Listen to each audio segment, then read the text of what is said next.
अवधूत चिंतन श्री गुरुदेव दत्त स्वामी महाराज की जय, छत्रपती शिवाजी महाराज की जय। आज मी तुम्हाला बालाजींचे 7 शनिवार या व्रताची माहिती सांगणार आहे। हे व्रत कसं करायचंय, दर शनिवारी कुठल्याही महिन्यातल्या शनिवारी आपण हे व्रत सुरू करू शकतो। दर शनिवारी उपवास करायचा, सकाळी लवकर उठून किंवा संध्याकाळी तुम्ही पूजा करू शकता। पूजेच्या अगोदर खाली आपल्या जमिनीवर चंदनाचं किंवा हळदीचं लेपन करायचंय। त्यानंतर पिवळा कपडा, आसन हे टाकून त्यानंतर पूजा मांडायची आहे।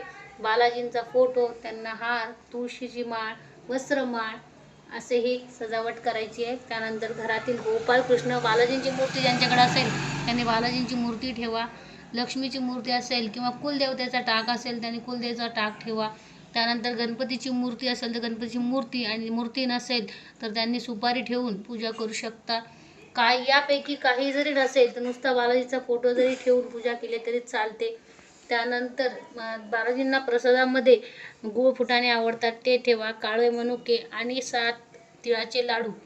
यापैकी कुठलाही प्रसाद नसला तरी चालेल, पण 7 तिळाचे लाडू हे दर शनिवारी करावेच लागतात।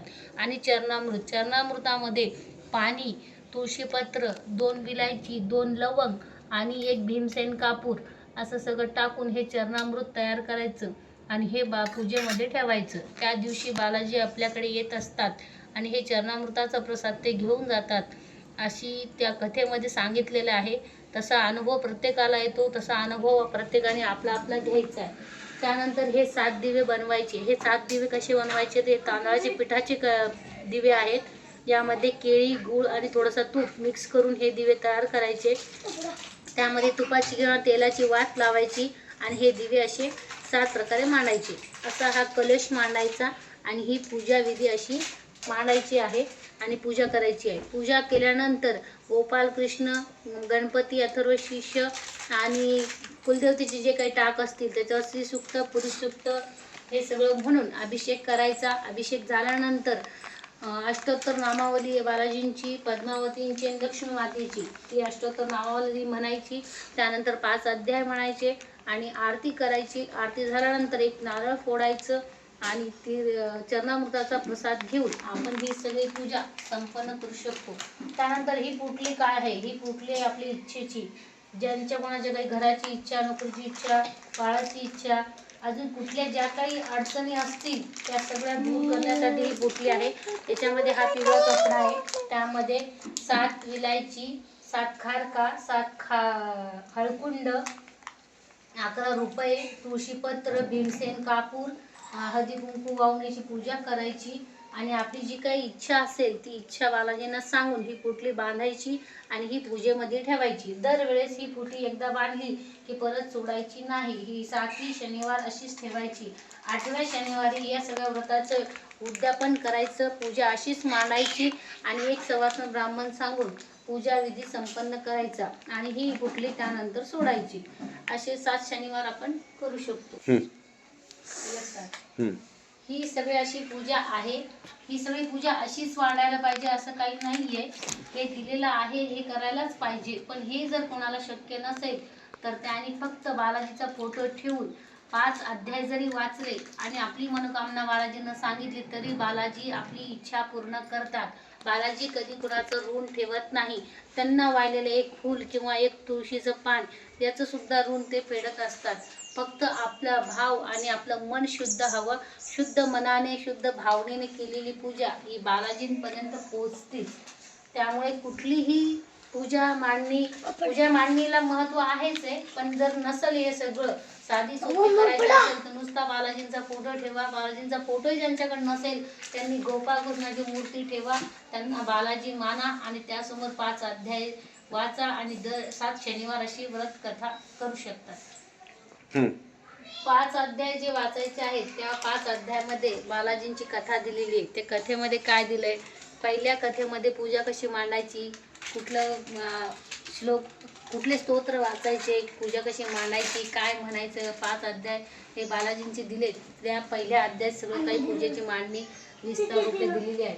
दुसऱ्या अध्यायामध्ये एक ब्राह्मण त्या एका मित्राच्या घरी येत असतो, त्यांचे काही अडचणी असतात। अध्यायामध्ये बालाजींचा अनुभव हे त्यांनी लोकांनी सांगितलेला आहे की त्यांना काय अनुभव आला, कसा आला, बालाजी कसे प्रत्यक्ष आपल्या घरी येतात, राहतात आणि प्रसाद घेऊन ते आपल्याला सर्व काही देऊन जातात. हे सर्व त्या अध्यायामध्ये दिलेलं आहे, त्याप्रमाणे ते अध्याय करायचे. आता पूजेमध्ये काय जे असेल ना, काही शंका कुशंका, ही पूजा दुसऱ्या दिवशी उचलायची आहे. रविवारी, शनिवारी ही पूजा असते, रविवारी सकाळी ही पूजा उचलायची. उचलण्या अगोदर थोडेसे अक्षदा बालाजींवर वाहायचे आणि उत्तर पूजा म्हणून म्हणायची आणि ही पूजा उचलायची. आता पूजेमधील जे काही फुलं, पानं, कणकीचे दिवे, त्यानंतर तुळशीचे पानं जर आपण स्वतः खाल्ले तर आपल्या आरोग्यासाठी चांगले आहेत. पण जर कोणाला आवडत नसतील तर त्याने तुळशीचे पानं, हे सगळे पानं, फुलं आणि देवावरचे हार, वस्त्रमाळ बाजूला करायची. हे सगळे पानं फुले जे आहेत ते गाईला द्यायचे.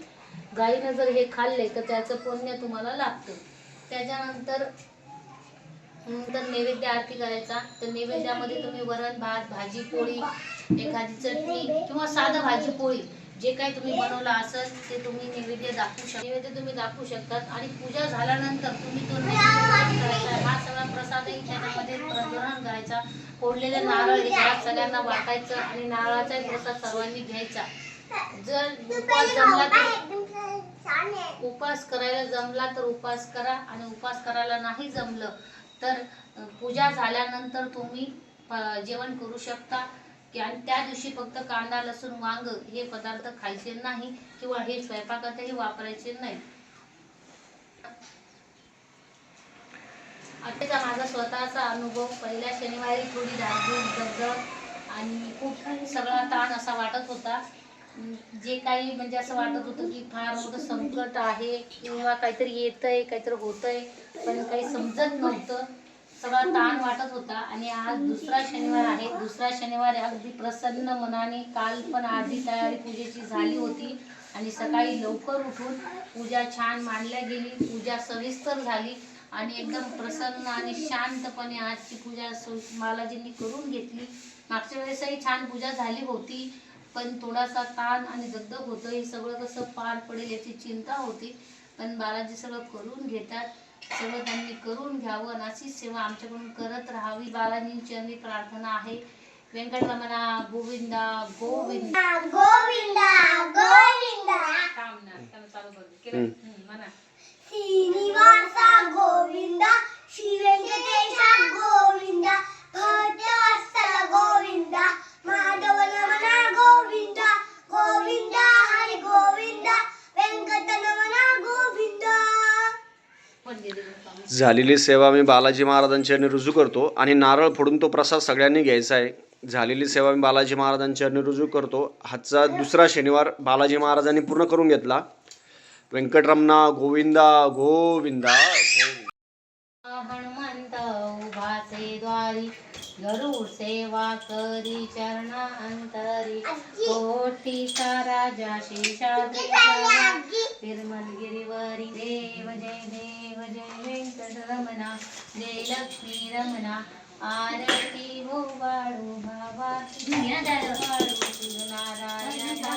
जय देव जय देव जय विजय दोन्ही द्वारपाल द्वारी, देव एक म्हणून दातत्व करी, चतुर्भुज मूर्ती दिसते साजरी, हो दिसते गोजरी, कोटीचा राजा शेषाद्रीचा राजा तिरुमल गिरीवरी.